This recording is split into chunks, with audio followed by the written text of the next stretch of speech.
And it's another Friday, 12 noon Eastern time. And what does that mean? It's time for another episode of the CVC Home Service Success Network. Each and every week, CVC Success Group, we present this, hopefully to give you some ideas, some concepts, some things to think about that can help you through the challenges that you're facing as the manager, as the owner of a home service contracting company that may provide any number of services to people's home. So this day, what's our topic?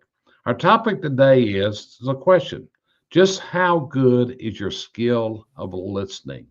Because one of the problems that so often occurs is that people are not good listeners. And if you're going to be an effective leader, you're going to be an effective CSR. You're going to be an effective technician selling to customers. You got to be able to listen. You got to be able to listen.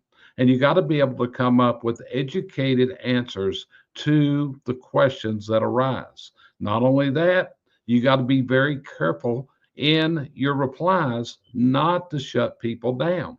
So, Cheryl, as we talk about the skill of listening, what's your thoughts on this subject? Number one, very few people have the skill of doing it. The thing is, it's one of the most important skills that you need to work on and get a hold of, because if you're not listening to what the person says, you're going to respond with the answer you think they said. And I think that's what causes such huge issues in companies among employers, employees, actually between husbands and wives. People are answering to what they thought they heard. And so it's a skill that everyone needs to practice. Very true. One of the things that I've always heard is that a person needs to listen to develop the skill of listening to understand what the other person is saying. If we learn to listen to what other people are saying instead of spending our time to construct a reply, what can happen is you can get much better results. You also see people that are terrible and they interrupt other people, which is the height of discourtesy, is to interrupt someone when they're talking. You got to give people a chance to get their ideas out, to get their words out, and those type of things. So, Josh, what about you? What's your opinion on this topic of listening and developing your skill of listening? Well, I always kept a notepad with me during our morning meetings so I could write down notes of things that the guys were saying, to let it feel more important, because there's always a lot coming at you in those morning meetings. But I was going to ask a question, because you said about not interrupting people, but what about hey, can I get a little bit more, interrupting them to say, hey, I need some more clarity on this as they're explaining. Is there a Well, way to do that properly? certainly, you want to wait till the end and say and ask the question. But the thing you don't want to do is interrupt them during their discourse of what they're saying, because you got to let people get their minds out. One of the things I've tried to do is develop the 1, 2, 3. In other words, but when they stop talking, I'm trying to give it 3 seconds before I reply to what they're saying. And your reply is all important also. I can remember some years ago, a really good friend of mine, she was coming to a class in Charlotte. And I said, "What's the class about?" She said, "You ought to come to this." I said, "Really? What's it about?" And she said, "It's about developing the skill of listening to other people." And it became very evident that that was one of my problems. I cut people off. I'm still working on this to this day, because when you figure out there's a problem there, then you got to work on the solution, which means it's a change of habits. So, Cheryl, what about from a DIS standpoint, DISC, what you work with? Which one are the best listeners and which ones really suck at listening? Well, we'll start with the D sucks. And everybody's looking at 3Ds on the screen at this point. So we've all had to work on the skill, myself included. Um, the S is the higher of the listening skills, the higher S, because they're first and then the C's next, because the S they're absorbing things.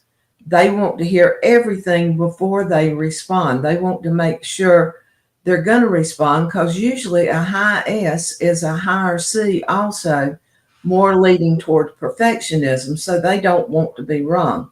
They don't want to answer anything wrong, but they do have the skill of listening, and it definitely helps. That's why they work out good when you've got a higher S is your CSR, because you want them listening.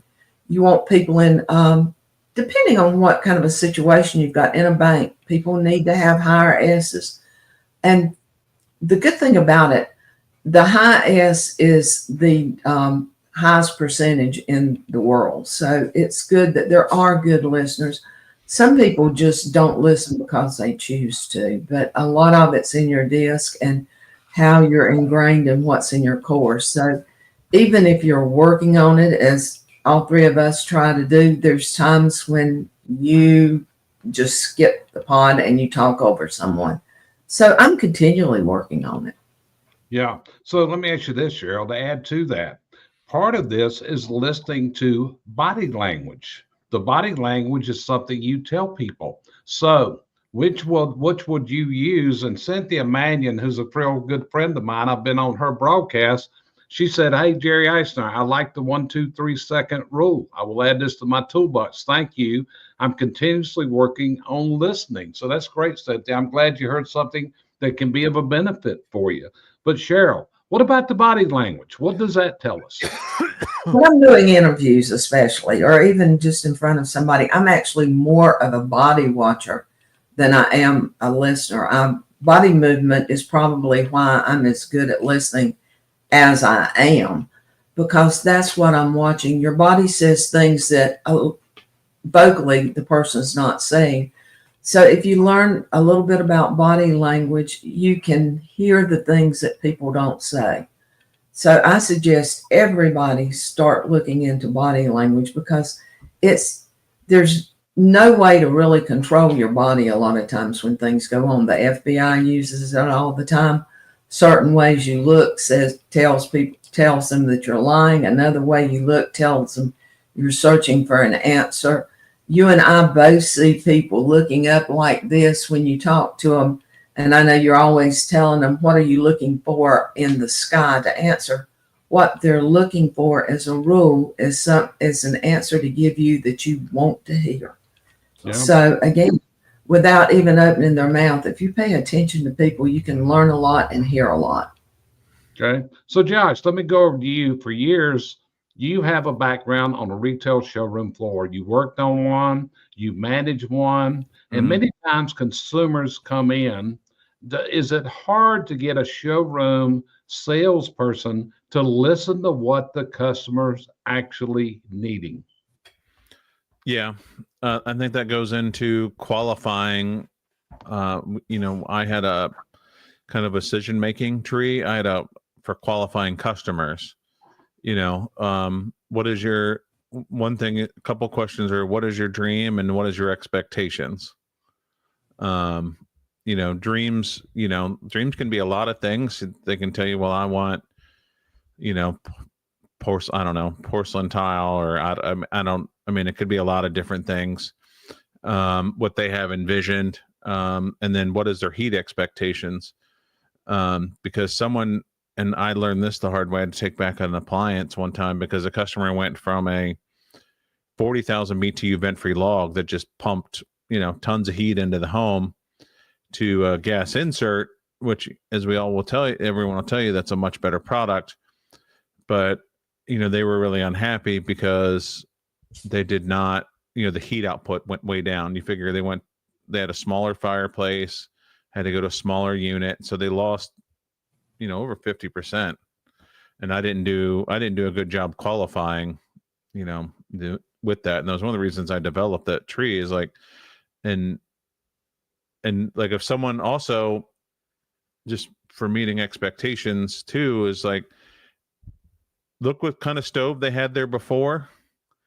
And if they're used to that, try and steer them back towards that direction, just because that's where their expectations are. They have an expectation of, what this will heat.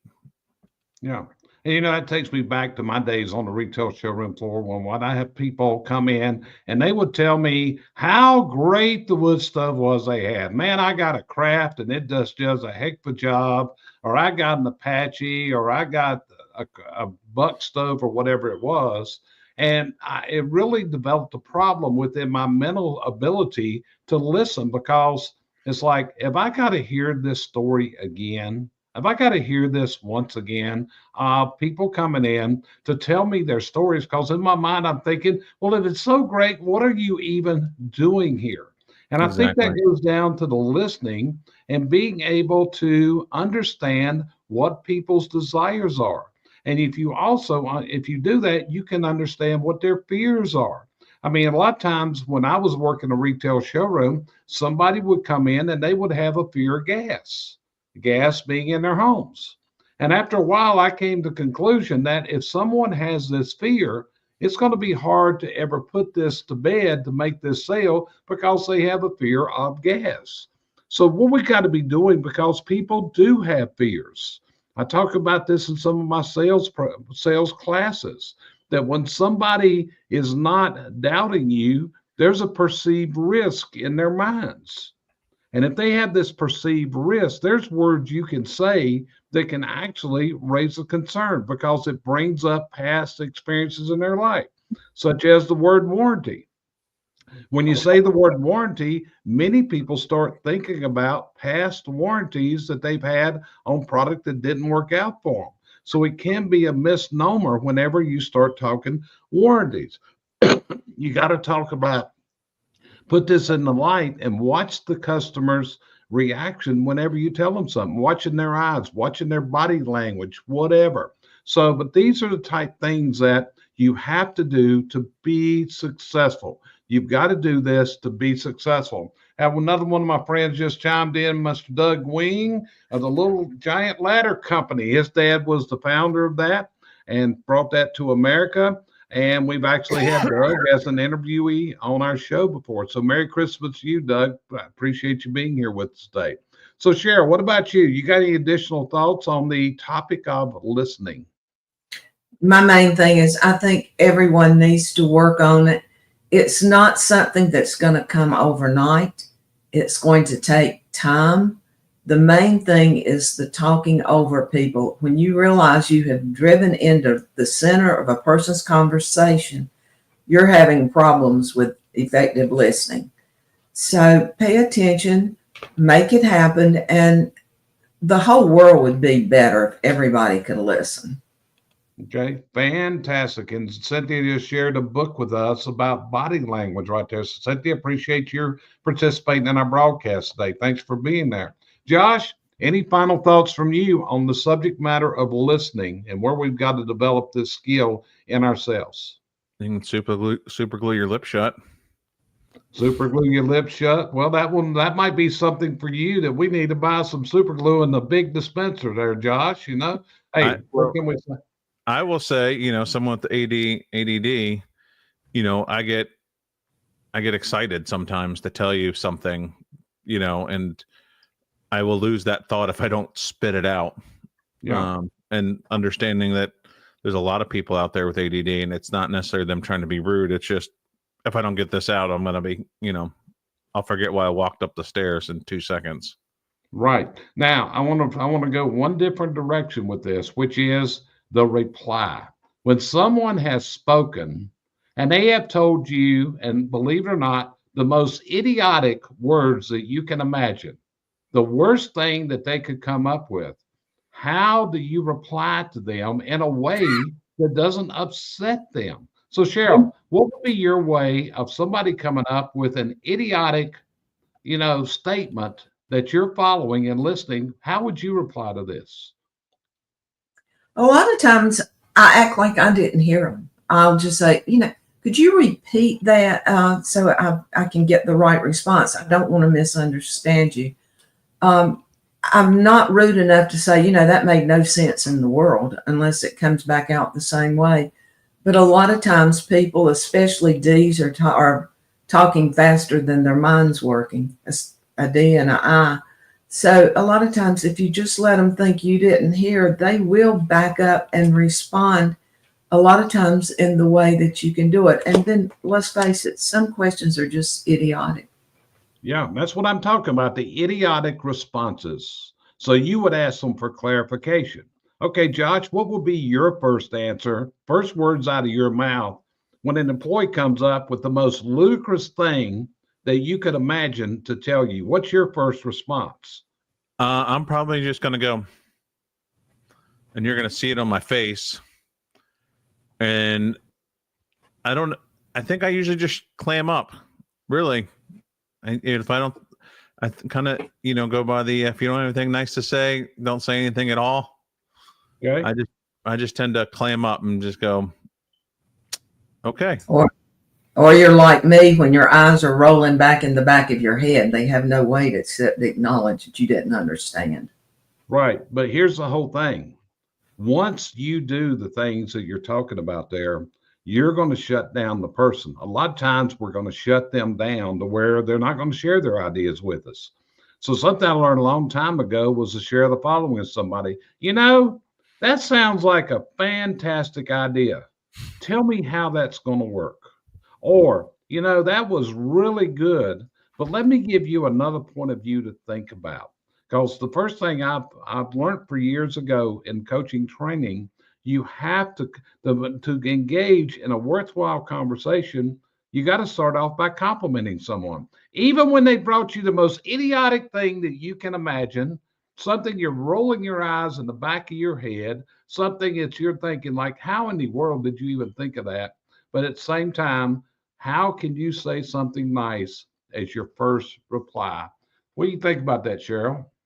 I think it works. I guess I use that a lot more at work than I say I do, because I'll usually come back with something real similar to that. But the guys got where they had learned, if you come with a question, come with an answer. So a lot of times I found out that some of their answers really would work. So they might not work the way I would do them, but at least you've got a secondary thought that you can work on. So I just always try to tell them when they ask me a question, especially you were talking about more of an idiotic statement, but when I get a question, I always like to ask people, how would you solve this question? Yeah, that's good. Sure. Josh, you got any input on this? I do actually. I forget the guest's name, but he wrote the book, and it was about saving the factory. And they said, yeah, we could have increased efficiency even more, but we let people buy in with the wrong answers, so they would have buy-in, and we still saved their jobs. So sometimes by letting them have that buy-in that someone's listening, may not be the absolutely best result, but it could be a good enough result. Yeah, I think you got that from a guy that Jeffrey Wolf, that we interviewed one time. Is that the book you're talking about? Yeah, that was the book I read. Yeah.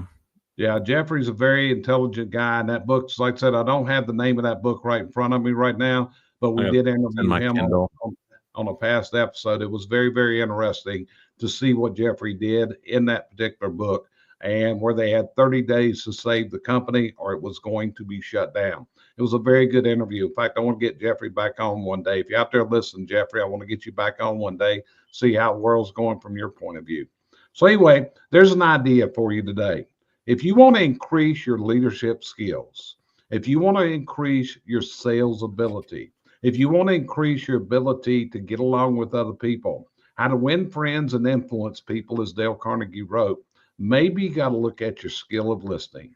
Just how good is it, and how well developed are you at this, and how are you improving your listening skills?